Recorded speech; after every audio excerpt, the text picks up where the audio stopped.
substantivo feminino cartografia tem como definição um conjunto de estudos e operações científicas, técnicas e artísticas que orientam os trabalhos de elaboração de cartas geográficas.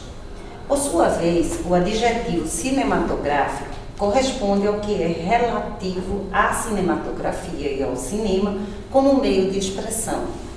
Assim, a discussão sobre uma cartografia cinematográfica proposta nesse trabalho se dá a partir do entendimento de que filme pode ser pensado como uma carta geográfica.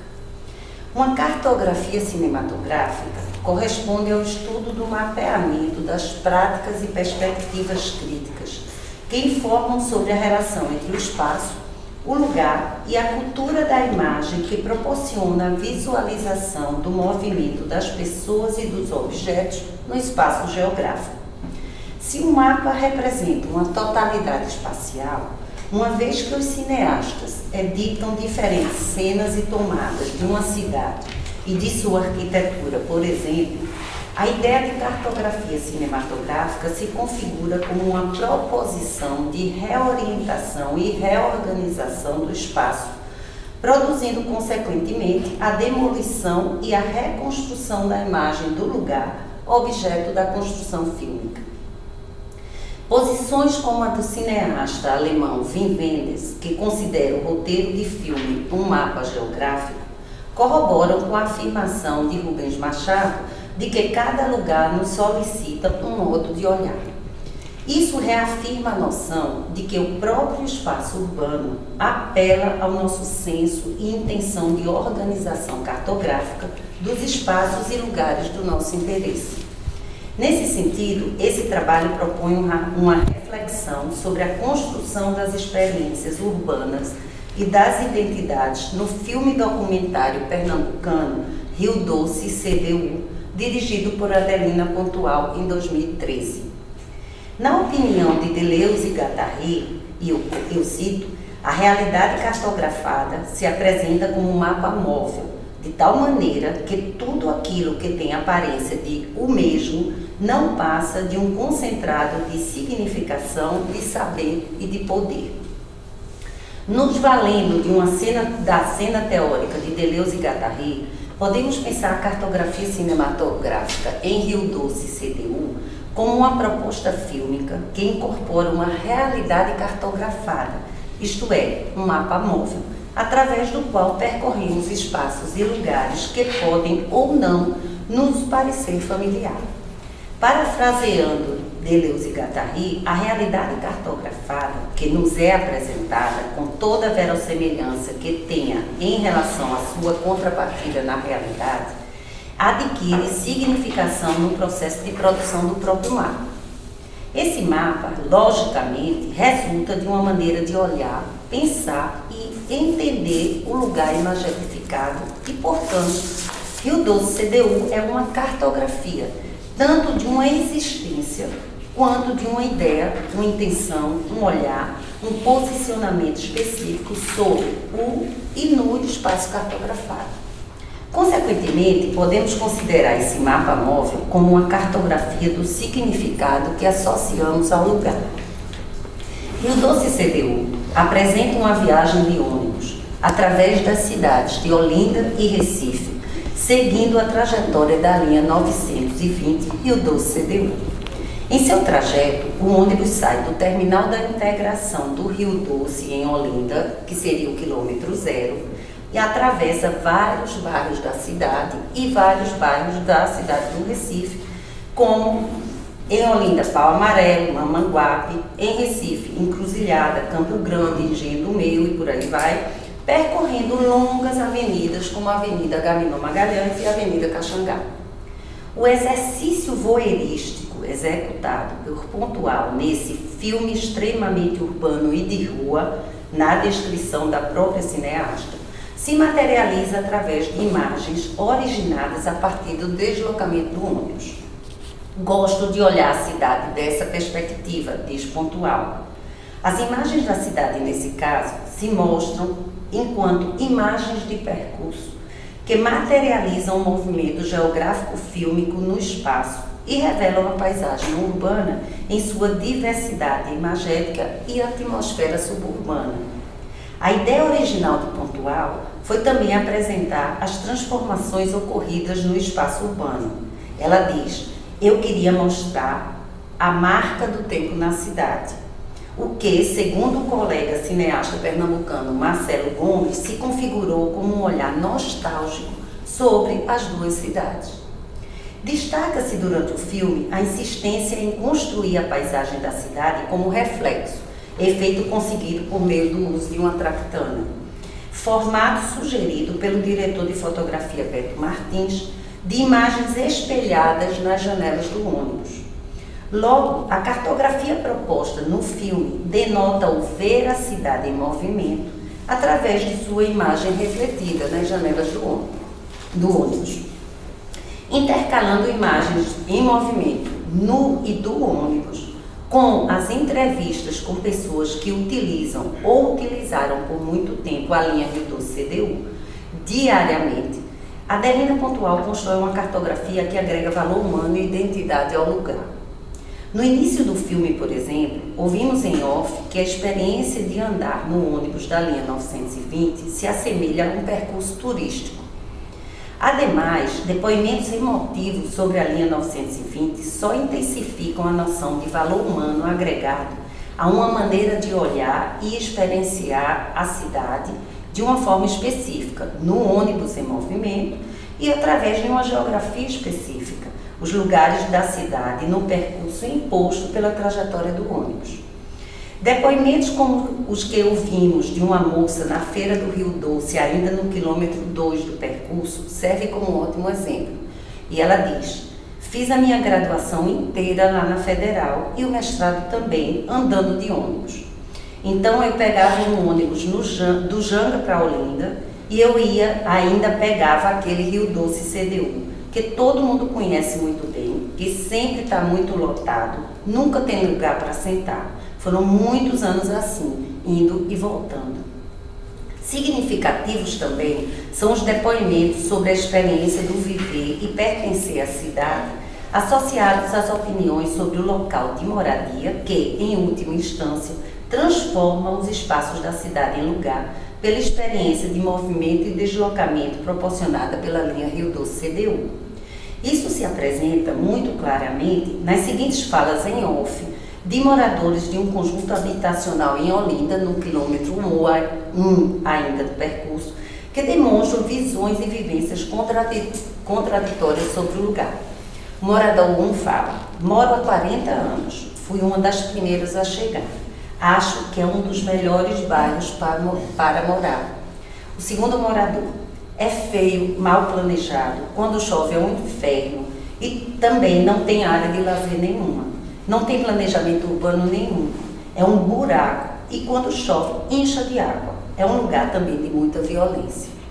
Na continuidade, agora em Recife, quilômetro 16 mais ou menos do trajeto, ouvimos o depoimento de um recifense, usuário da linha 920 e morador do bairro de Campo Grande, que ratifica de forma explícita sua adoração, são palavras dele, pelo lugar, mesmo tendo consciência de que muito se modificou com o tempo no que toca o sentimento de insegurança na cidade.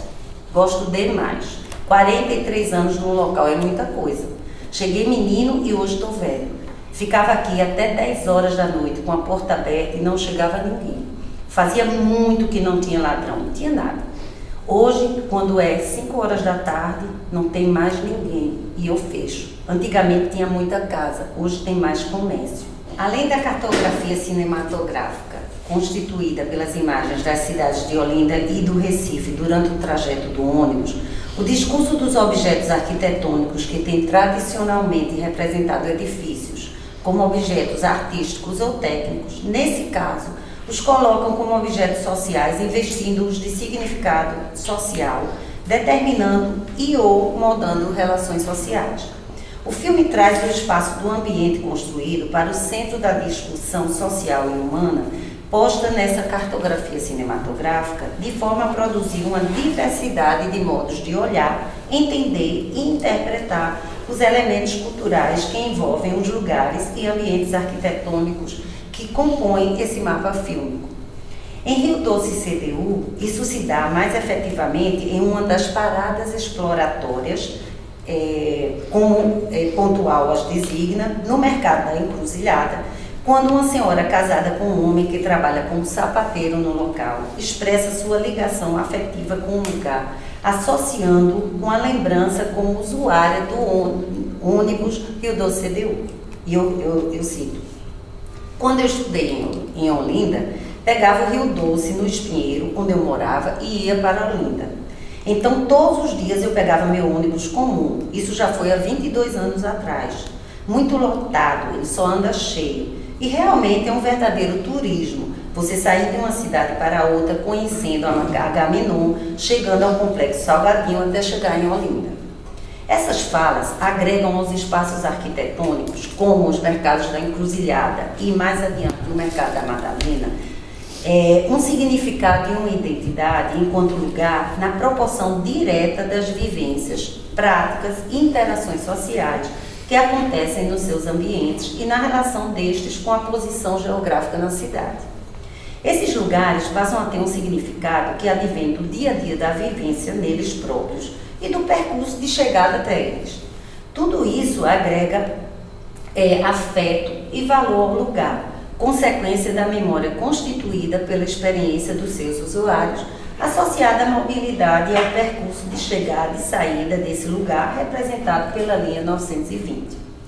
O final do filme coincide com o final do trajeto da linha 920, ponto de retorno na cidade universitária, já no quilômetro 36. Constatamos o valor agregado à experiência do viver o dia a dia nos espaços percorridos pela linha Rio Doce CDU. Nessa parte do filme, somos apresentados a experiência de quem trabalha no ônibus e para quem a linha 920 representa o ganha-pão de todo dia.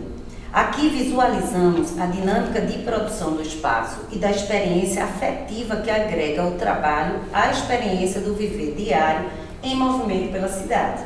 Além disso, o filme privilegia trabalhadores da classe econômica mais baixa da população pernambucana, como sapateiros, ferreiros, motoristas, vendedores, ambulantes, estudantes, etc., pois são estes majoritariamente os usuários desta linha Rio Doce CDU. Como consideração final, eu diria que as imagens fílmicas evoluem em mapas e cartografias, na medida em que são construtos representacionais que se articulam gerando um mapa visual que efetivamente representa espacialmente os movimentos e a experiência das coisas e das pessoas no espaço e no lugar. Por isso mesmo, nosso conhecimento e entendimento dos lugares apontam para um tipo de cognição através de imagens fílmicas que serve como instrumento para a estruturação de uma geografia que nos dá uma dimensão mais completa das identidades e experiências nos espaços e lugares urbanos. Rio Doce CDU materializa os entrecruzamentos imagéticos dos espaços da cidade de Recife e Olinda, a partir de uma cartografia urbana que evidentemente é construída no sentido de comprovar a necessidade primordial de estabelecer parâmetros de entendimento da relação posta entre as imagens do espaço urbano e a experiência humana de deslocamento nesses espaços que conhecemos. A geografia que se materializa por meio dessa cartografia cinematográfica é, portanto, uma experiência geográfica da representação da experiência espacial produzida, imaginada e certamente agregada à identidade do sujeito que a vivencia. Muito obrigada.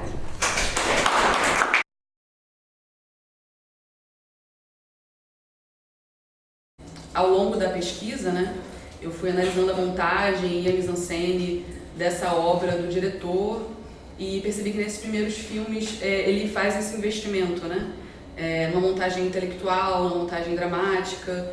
E em dado momento, a partir de Branco Sai, esses planos se alongam, o enquadramento ele fica mais fixo e esse enquadramento abre também. E ao mesmo tempo ele vai abandonando a entrevista como dispositivo principal e assumindo o argumento de ficção científica especificamente,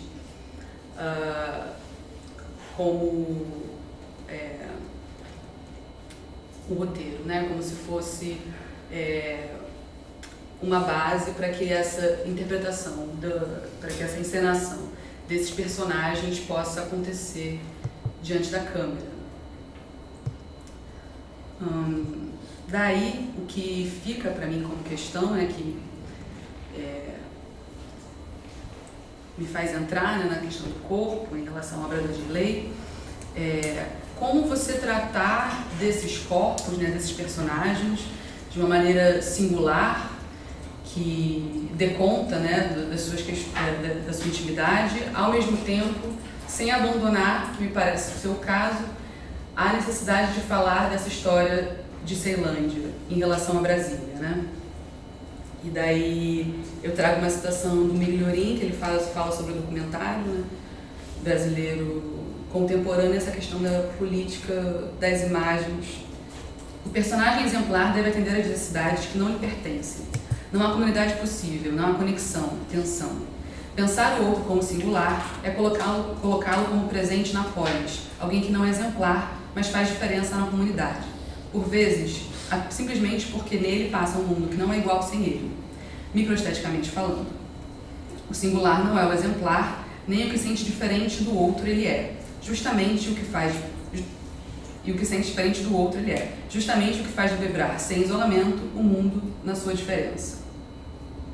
Então eu vou tratar aqui um pouquinho dessa questão da construção da mise-en-scène do diretor com esses personagens e para tratar de uma certa passagem que acontece nesse filme, e Não Era Uma Vez Brasília, de uma espécie de corpo-máquina para um corpo-arquivo, né?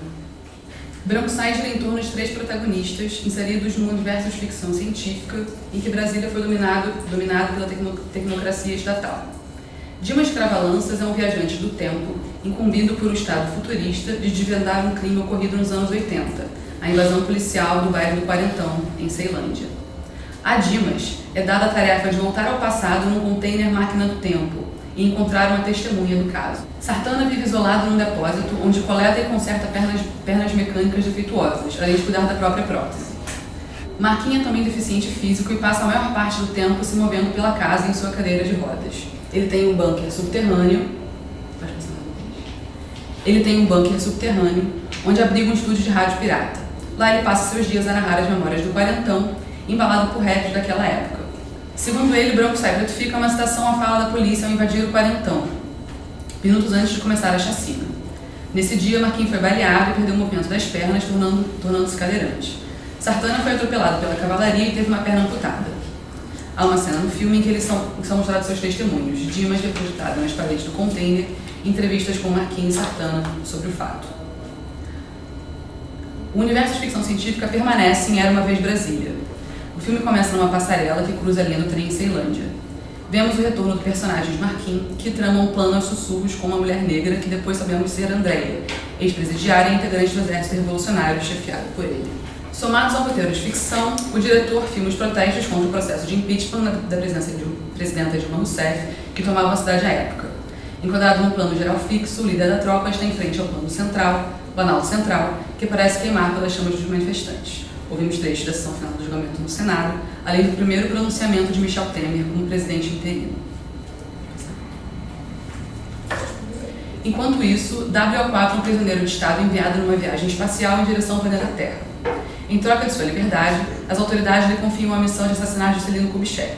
Sentimos a duração da jornada em plano de sequência de longa duração. Neles, o personagem espera a chegada e remoe a saudade de casa, confinado no espaço estreito da antiga nave. Ele acaba, entretanto, desembarcando na Ceilândia em 2016, em meio aos protestos. WO4 acaba se encontrando com Marquinhos e decide se filiar ao exército que pretende derrubar o Congresso Nacional. Bom, em entrevista, a pesquisadora Cláudia Mesquita diz a Dirley que percebe Era Uma Vez um paradoxo entre a forte presença do acontecimento no filme, descrevendo na atualidade política, que nesse caso era o golpe, né, impeachment, no cenário, e um certo abandono de estratégias documentais com uma construção cênica, ao que o diretor concorda. A Dirley explica que seus filmes não têm roteiro, ele cria um contexto ao personagem e a partir disso filmam com uma etnografia, câmera parada, observando. Por conta disso, chama o método de etnografia da ficção. À medida que o diretor investe na construção da mise-en-scène, há uma mudança na dinâmica entre fala e corpo nos filmes. Em Branco Sai, os corpos que falam passam a dividir espaço com corpos que se movem silenciosamente diante da paisagem. Em Era Uma Vez, os corpos calam ainda mais e, quando não falam, são hesitantes e inconclusivos. Nas palavras do diretor. Cadê a citação? Esses personagens no filme estão num estado tão estranho, é quase telepata. Aquela história, essa fala de cinema aprisiona os personagens de periferia. Por mais que eles falem, estão falando com a classe média. Como que a gente pode negar isso? Como deslocar suas falas? Porque tem uma demanda de pauta política. Esse corpo da periferia já foi pautado, a intermediação nossa. Enquanto cinema, enquanto literatura, cria essa pauta. A gente vira o explicador do processo. Eu tenho medo disso. Será que a gente pode radicalizar mais? Que as falas tragam outros sentimentos? Talvez o não dito, as conversas atravessadas, tragam alguma coisa. Bem, a fala de Ageley aponta, sim, para um jogo duplo dos corpos em sua obra. Por um lado, ele assume a vontade de liberá-los do aprisionamento historicamente perpetrado. Por outro, propõe uma construção cênica aos personagens a partir de espaços interiores e estreitos, onde eles fabulam sua própria condição. Para dar conta dessa duplicidade, pretendo ler a encenação dos corpos na obra de Ageley, como composição de uma passagem do corpo-máquina ao corpo-arquivo. Bom, o que seria esse corpo-máquina? No Nascimento da Via Política, o Foucault ele analisa o avanço do neoliberalismo americano como uma produção de modo de ser e pensar, que tem como característica principal a análise do comportamento humano, ou ainda o abandono de uma lógica histórica de processo em favor de marginalidade interna, da programação estratégica da atividade dos indivíduos. Um sintoma desse modo de pensar é seu caráter deshistoricizante, que favorece a individuação das capacidades humanas sob a ótica da eficácia. O autor defende, assim, o advento de um corpo-máquina próprio do homem neoliberal. Para ele, a competência do trabalhador é uma máquina, sim, mas uma máquina que não se pode separar do próprio trabalhador. Nesse sentido, dentro do cenário neoliberal, o corpo-máquina ele é compreendido no sentido positivo. No entanto, essa máquina não tem duração de vida. Sua duração de utilizabilidade tem sua obsolescência, tem seu envelhecimento. Bom, o que a gente vê em Branco Sai, principalmente, é que Marquinhos e Sartana eles são apresentados literalmente como corpo-máquina, na medida que essa cadeira de rodas que o Marquinhos usa e essa prótese do Sartana remetem ao trauma que eles passaram, né, em Ceilândia, no baile do Quarteirão, mas ao mesmo tempo é a partir desse trabalho sobre essa máquina que eles a partir do trabalho dessa máquina que eles atuam e encenam, né, seu cotidiano nos filmes. Bom, por outro lado, eu apresento o conceito do corpo-arquivo, que na verdade foi uma leitura da Silvia Furtado, do Érico Lima, a partir de Branco Sai, que defende esse corpo que produz memória e que encapsula passado e presente. Na medida em que eles trabalham sobre essa extensão do corpo deles, né, e remetem ao crime que aconteceu no Quarentão, eles se voltam ao passado, né? Então, nesse sentido, essa máquina que seria um aprisionamento passa a ser, na verdade, o que torna possível no filme apresentar essa história de segregação, né, que eles sentiram na pele. Nos filmes do Adirley existe esse caminho, né, de um certo parte das entrevistas, de um testemunho falado, para um testemunho do corpo, né, que também trabalha no campo da afecção em relação ao espectador. E daí, para fechar, né, a ficção científica, segundo também uma leitura do Alfredo Supia sobre Branco Sai, ela dá à mostra, né, uma cartografia dessa perda e da imobilidade desses personagens, que é escrita nesses corpos. E dessa forma é que o diretor traz, né, através desses corpos, um trauma que na verdade é um trauma de Ceilândia, né? Um trauma desse território sobre o qual ele se debruça desde o primeiro filme.